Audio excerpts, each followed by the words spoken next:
You're listening to a joint episode of The Chalene Show and Build Your Tribe. Today, we're going to talk about how I manage my social media, how all of us need to get a handle on this addiction to likes, tweets, follows, shares, pins, comments, unfollows, retweets, tweets, comments, friending, and unfollowing. It's just too much. So put your phone down, turn off your desktop computer, and I forbid you from doing two things at once. I want you for the next 30 minutes to do something we so rarely do, and just listen. Turbocharge your life with host Chalene Johnson. This happily married mother of two is the founder of the Smart Success Academy, creator of Turbo Fire, Turbo Jam, and Pio. She's a New York Times best-selling author, a business coach, a reformed people pleaser, and a really slow runner. Here to help you turbocharge your life, your host, Chalene Johnson. Yes, it's true. I'm a very slow runner, and I'm proud of it. And I'm also very proud of the fact that I am a recovering people pleaser, the disease to please, which really has a lot to do with what we're going to talk about today, which is social media. Yes, thanks for joining me, Lifers. In today's episode, I'm going to share with you how it probably seems as though I spend my whole day in social media, but it's not true. And I'm going to share with you all of my secrets, my tips, my formula, and my framework so that you can learn to make better use of your time in social media. But there's a system to my madness, and if it wasn't for the system, I would be a mad woman. Well, I guess it's not to say I'm not a mad woman. I am a mad woman, but I had to create a system because, social media is cool. It's really cool. It's not just cool. It's amazing. It has completely changed my business, my life, my opportunities, the things I'm able to do, the life I'm able to live is really, I swear to you, it's because of social media. So don't knock it till you try it. But there's a way to do it so that you aren't a slave to social media. You see, I don't believe that you should be spending your life in social media or that your social media should be controlling your life. Rather, you should build your social media around the life that you live so it doesn't interfere. And that does require setting up a system, a formula, a framework. If you don't do that, then yes, you do become a slave. I'm going to share with you how I schedule my social media, how I develop just one piece of content and use that to populate 5 and 6 different social media platforms, how I schedule my time, how I decide when and where I'm going to interact and build community on those social media platforms, how it is I determine my goal in each platform, what's hot and what's not working. And I have to tell you, it's not because I'm a brainiac or I, just have the inside line on social media. It's because of two things. Number one, teenagers. They always know what's going to be hot next. And number two, and if you don't have some, I have two that you could borrow. And number two is I've got some incredible websites, podcasts, and blogs that I visit just a couple of times a month. And then I always know what's hot, what's not, what's working, and the best use of my time when I'm spending time in social media. So let's start at the basics. First of all, should you really be using social media?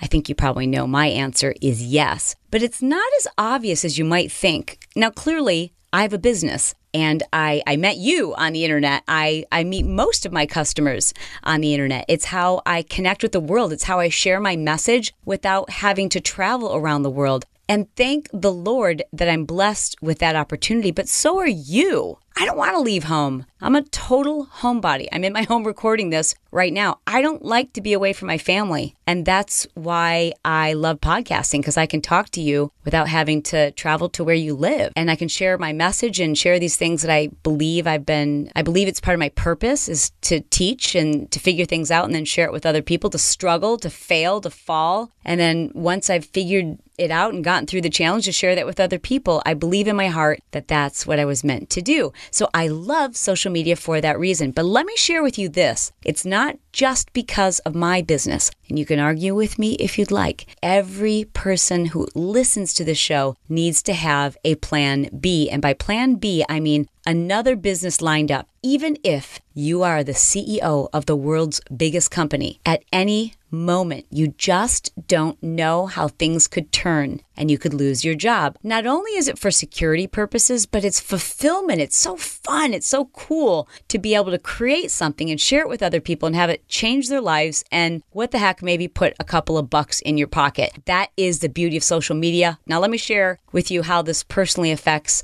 my family and then a few other people who I've helped, a couple 100,000 people who I've helped. But let's just start right here. Let's just start here at home. My home here in Laguna Hills, California. When my son was about 9 years old, my husband Brett and I sat him down and we told him and his younger sister, by the way, now is about the time when we want you to start thinking about ways that you can create opportunities to make money, start your own little businesses. And we're going to help you because it's really important you learn these things now, because when you're 16, you'll need to be able to buy your own car. If you can't buy your own car, then you'll have to bum a ride, but your good old mom and dad are not buying you a car. And we didn't say it like as a punishment. We just told them, this is going to be so cool because guess what? All your other friends will be driving shiny, nice new cars that their parents bought them, and they won't have learned how to be self-sufficient. Now, that's not a judgment call. It's just a personal belief. I believe it is my obligation to put two humans into this world who are self-sufficient. I also believe that it will make my retirement easier one day. I also believe that it is one of the reasons why I feel confident I will always be able to take care of myself and take care of my family no matter what happens. I'll figure out what's next because early on, like probably just a little younger than what Brock was, my mom and dad sat me down and had the same conversation. Hey, Chalene, whatever car you want, we will help you figure out a way to afford it. But, you need to start planning now because you'll be buying it. And so that's what we did with our son, Brock. And we started with him just saying,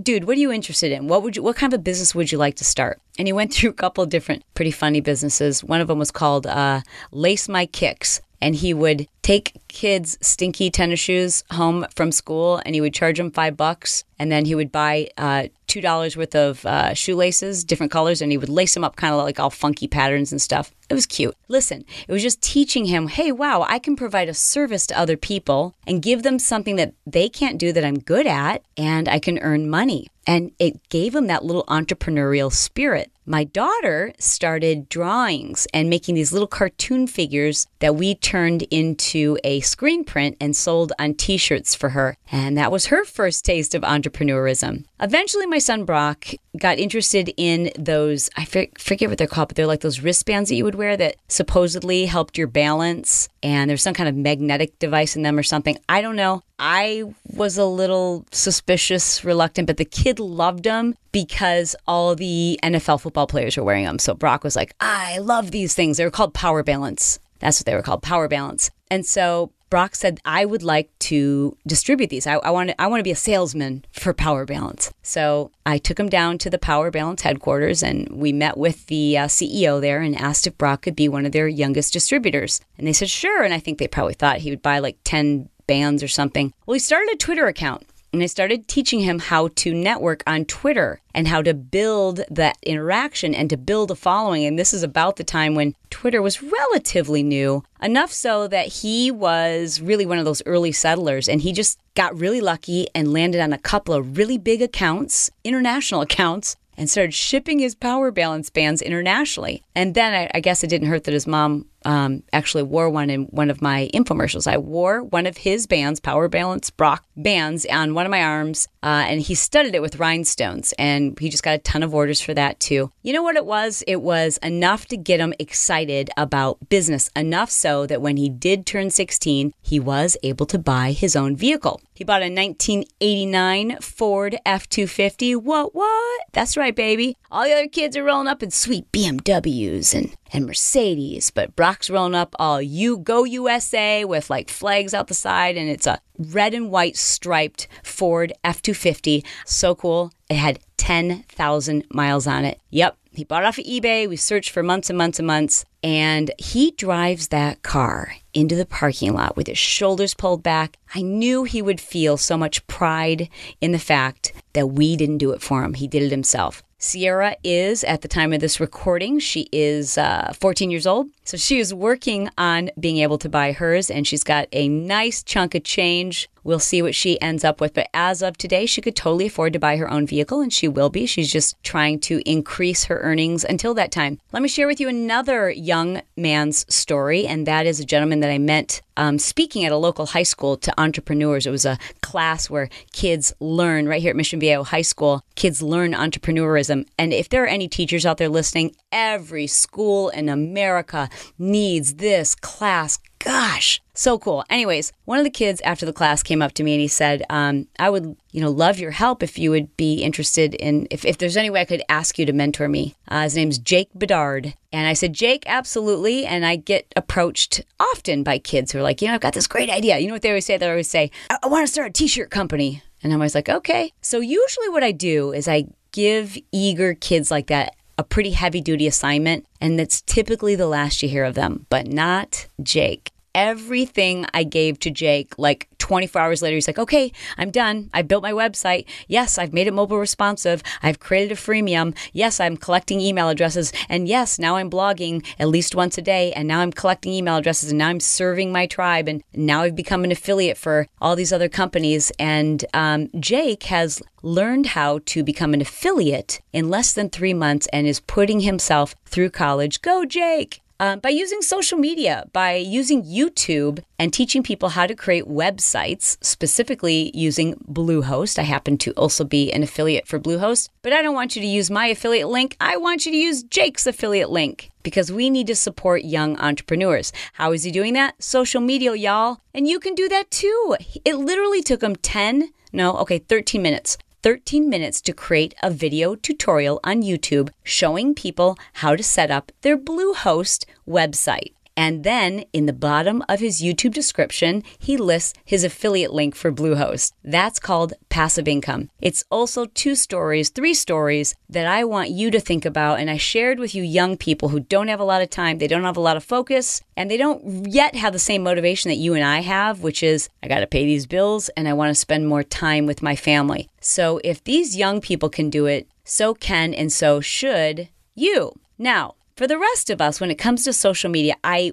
will just tell you, and I'm sorry if I offend you, I don't understand spending hours and hours and hours in social media just to be social. That I don't understand. I think if you're going to be on social media, why not give it a purpose? Why not find a way to make a secondary income? Why not find a way to put a little extra money in your bank? I don't understand spending 5 hours on Facebook looking at people's pictures and posting silly memes and sharing videos. I think that has become a national waste of our brains. I really do. And I don't agree with that. I think if you're going to be on social media, it should be to be of value to other people. Share a recipe. Teach people something that you've had to struggle with and figure out, and you've got the shortcut. Find a way to use your knowledge, your passion, your strength, and the things that you've been through to help other people, and then learn more about how you can use that knowledge, that passion, that interest to create a secondary income, passive income for yourself. Now, don't get me wrong. I love social media, but I think something has happened where it's turned into this thing where we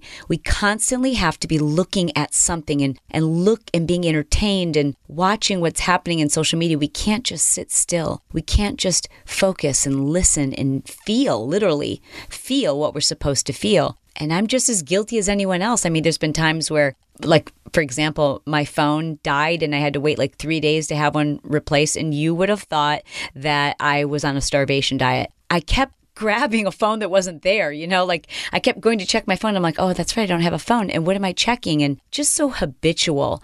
So it's a commentary, but I'm not pointing fingers or being judgmental. It just is what it is, and I'm sure when television first came out that everyone thought it was going to be the demise of society. I don't know. I do think we need to figure out a way to reconnect with each other. And I do believe that social media is a blessing, but we've got to put it into moderation. And I think we have to understand the purpose of it. It's kind of like a glass of wine from time to time is great. But if you're drinking it all day, every day, Houston, we have a problem. One of the best ways to avoid that is by asking yourself this very simple question. What is my goal? What is my purpose when I'm spending time in social media? Is it to connect with other people? Is it to escape? Is it to build my business? Is it to build my brand? Is it to figure out if I want to start a business someday? I hope that I can push you. I'm pretty pushy. I'm pushy because I know every one of us has tremendous potential and greatness inside of us. So I hope that it is your decision to spend time in social media to build your brand or your future business. Having said that, what's your goal? Is your goal to find new customers? Start with your goal. Because once you know what your goal is, each time that you log in and check your likes and your follows, subscribers, tweets and retweets, you can ask yourself, does this relate to my goal? So for myself personally, I'll just share with you that my goal is to find lifers, to find you. Like you've made it to, even if this is the first podcast episode you've ever listened of mine, you're probably a lifer. You already get me. Like, you've heard a few stories about my family and the way that I talk. And there's just something you're like, okay, I get it. I'm connected. I understand this chick. And she sounds honest. I'm totally honest. I swear. I'm a good Midwestern girl. And I do have great integrity and honesty, and I won't ever suggest something to you if I don't believe it's in your best interest. I won't suggest something to you or my lifers if I didn't recommend it also to my family members and the people who I care about, the people who I've helped. So that's why I spend time in social media, because I want to help people, but specifically, I want to help the kind of people that I call my lifers. Now, lifers to me are people who are a lot like me. They put people first before money. They're passionate about helping others. They care. They're nice. They're, they just, I don't know. You come in all shapes and sizes. I love you all. But when I'm in social media, I'm trying to boldly be me so that people who aren't interested in someone like me can go, okay, no thanks, but no thanks, and move on. And those people who are looking for someone who can explain this stuff, who's just a couple of steps ahead, who can look over their shoulder and say, hey, by the way, watch out for this ravine. I don't want you to twist your ankle. For me, a lifer is someone who's just a few steps behind me. You're about to write your book. You're soon to launch your own podcast. Next year, you're going to start your own business. And I'm just a couple of steps ahead of you. And I'm on social media so that I can share with you my trials and tribulations and my successes and help you to be successful. So that's the kind of stuff that I'm posting. And those are the kind of people I'm looking for. And those are the people who I interact with. And because I know that, I don't do silly things that might be fun or pass the time, but they just don't relate to my goal, which is finding people like you and then serving you. So how do I go about serving, thousands, sometimes millions of people? Literally, you can reach millions of people, and I've done it, and you can do it too by putting purpose behind your social media. But how do you do that and not create a disservice to your family and the people who really matter? Well, I do it by thinking strategically about my content. And I use a technique that I call salvaging. And I don't do it all the time. I'm going to be honest. There are times when I just randomly post things. But generally speaking, I want you to think of it in terms of creating a giant home cooked meal on Sunday nights that will last your family the entire week. It's something that you can use for breakfast, leftovers for lunch, warm it up and have a nice dinner the next night. Think of it in terms of a salvage yard. Now, I don't know if you've ever been to a salvage yard.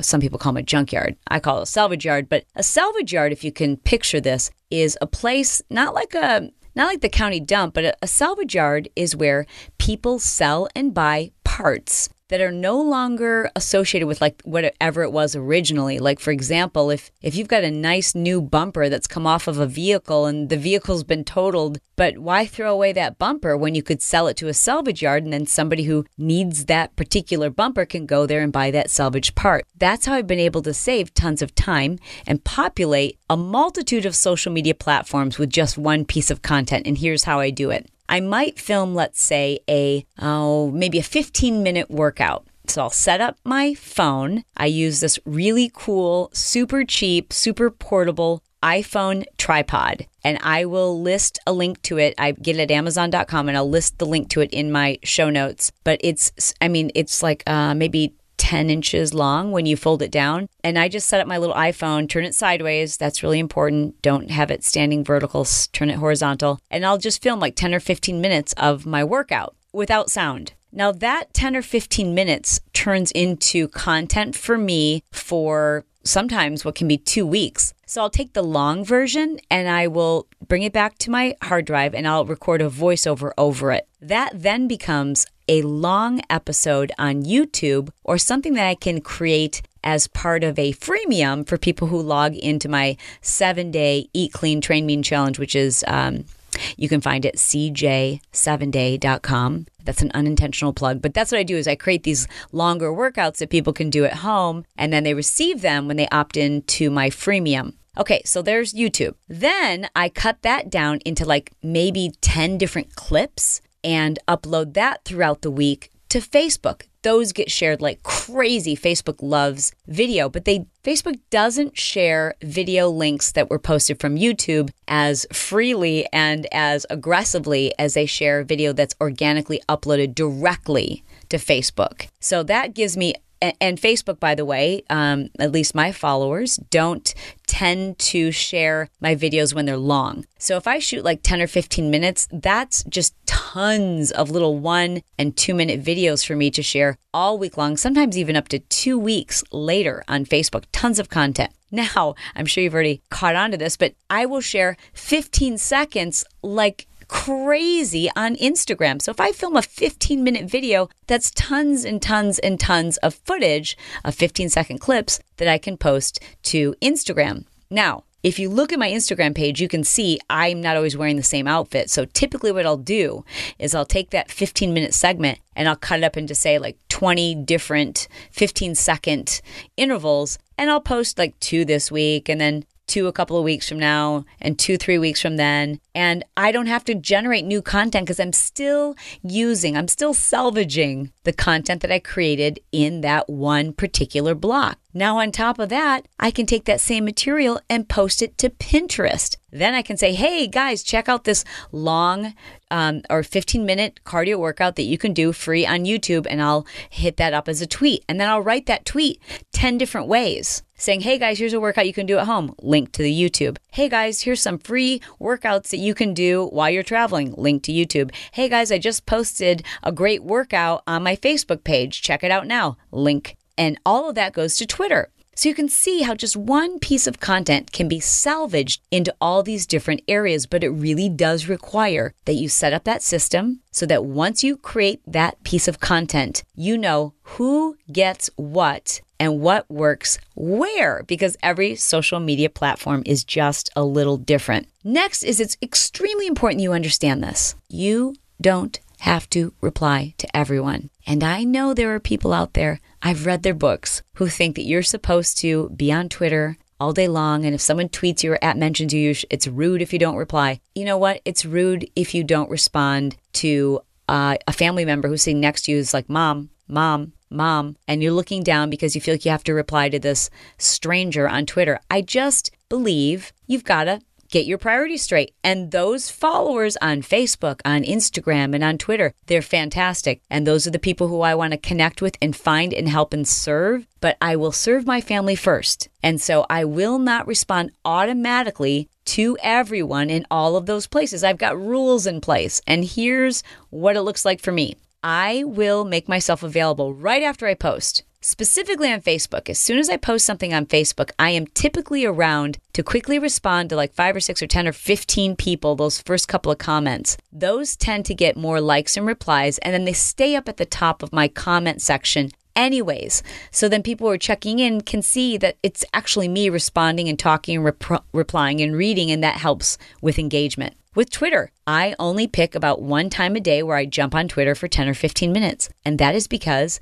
Twitter isn't a huge source of traffic for me, but Facebook is. And so is Instagram. So based on those two facts, I'm going to spend the majority of my time, 80% of my time, in the 2 social media platforms that create the majority of my income. And that's Facebook and that's Instagram. And I'm hoping it's podcasting. I really am loving spending time talking to you. I think this is a really cool medium. But it's important that you understand you're not supposed to be everywhere. Pick 2. Pick 2 social media platforms, not necessarily because you love them, but because they are working. They're sending traffic to your website. They're sending people to your Facebook page. They're allowing you to engage. They're helping you understand your future business. It just makes sense for you to be there. It's where your quote unquote target market is, even if you don't have a business. It's where the people who you like and you know and you have a connection with, it's where they are. That's where you should be spending your time. And don't feel as though you have to be distracted by every shiny new object,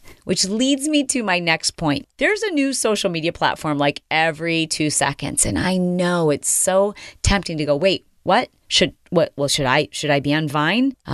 Is Snapchat something I should be doing? Should I have a Pinterest account? Should I be creating Google Plus circles? Should I be doing more with YouTube? Maybe, but not with all of them. You've just got to pick 2. There's a million, trillion, bajillion people on almost every social media platform that you pick, so there's no reason to spend your time in 6 or 7 or 8. Pick 2. And the others, you just want to make sure you've got yourself seeded there. SEEDED. That's a term I use to describe what I call kind of like it's almost like leaving your business card. So I think people, when they jump on Twitter, they know I'm not always there live, but I've seeded it so that you can find me where I am live. You can find me on Facebook. You can find my free stuff. You can find out my website and you can learn more about me, and I'm going to give you things on Twitter. I've really done a great job, I hope, knock on wood, of seeding Pinterest, but I'm not there every day. I am, however, on Instagram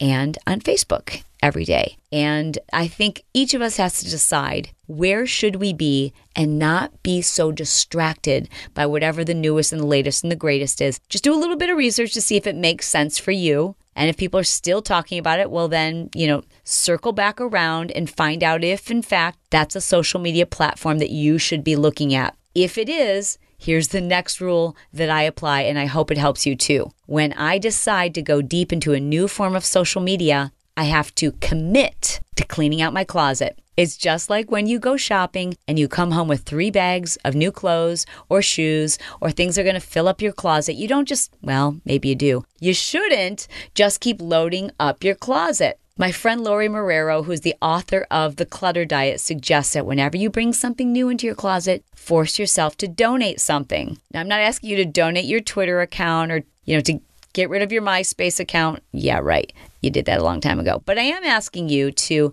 if you're saying yes to a new form of social media, you have to say no to the time you're spending in another one. So, for example, right now, because I am so loving talking to you, podcasting, that meant I had to give up the time that I was spending in one of my forms of social media, and I'm not going to tell you which one it was, but I made a decision, actually, 3 of them, to scale back so that I could use this time to connect with you and explore this medium, because I love doing this. I totally love this. And I just don't think it's fair to you or your family or the people that matter if you're trying to do it all, because you can't. You just can't. Not well. The people who say that they work full time and they take care of their kids full time and they run a business and they take care of all their friends, they do all these things. Something is suffering. You can't do it all. You have to decide what's most important and do those things that matter, that actually make a difference in your business. Finally, I promised that I would share with you my favorite resources. These are the places where I go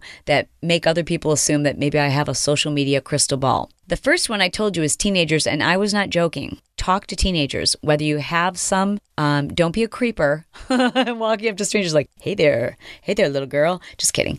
But you do want to listen, pay attention. What are they? When you see them on their phone, say, what are you doing?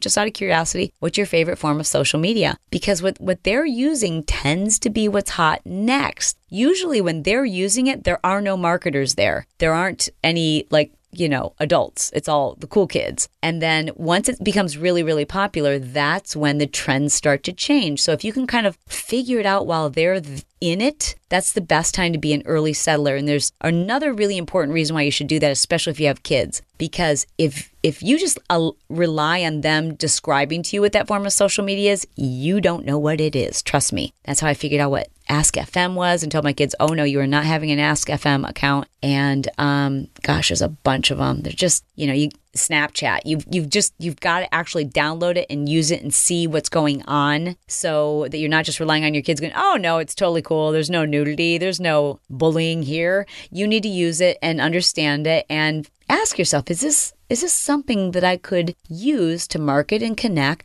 and serve people with? Because if you become an early settler on any form of social media, you automatically have a leg up on the competition. Next, is there some great sites that you want to check in with at least once a month, if not more? Subscribe to their newsletters, listen to their podcasts. Some of my favorite podcasts include Social Media Examiner. That's with Michael Stelzner. It's a wonderful place to get so many social media resources. I also love Lewis Howes. His show is called School of Greatness. It's just a mix of everything. They talk a lot about social media and just greatness in general. I think it's an incredible show. I also love Amy Porterfield's podcast, another great one I listen to all the time about social media. There's been a couple of new ones recently too that I'm like, oh, this is good. Some good stuff coming through here. The other places that I go online, however, include Social Media Examiner, their blog, as well as Mari Smith. I love Mari Smith. Man, she is so, gosh, if I was going to tell you just like one Facebook page to go to, it would be Mari Smith's Facebook page because she is constantly sharing the best and latest and greatest information, not just about Facebook, but just about all social media platforms. And so you pick a couple that you like. I also love TechCrunch, and you just check in with them a couple of times a month, if not more.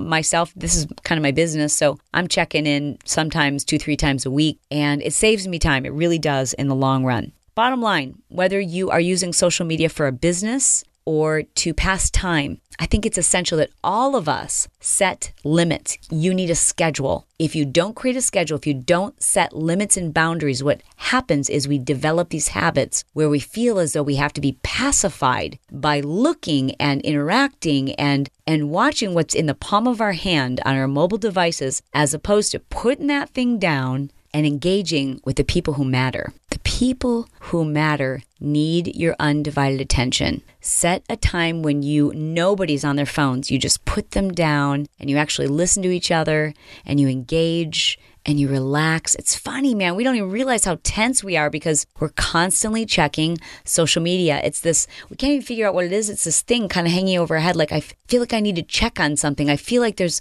something I'm supposed to be looking at. We're so afraid of letting people down or having somebody say, hey, I sent you an inbox, and us not responding immediately, that we feel this undue stress that affects our real life relationships. Thank you so much for listening today. I really appreciate that you kind of removed all those distractions and just spent this time with me. I love you. I adore you. I mean it. And until next time, lifers, be well.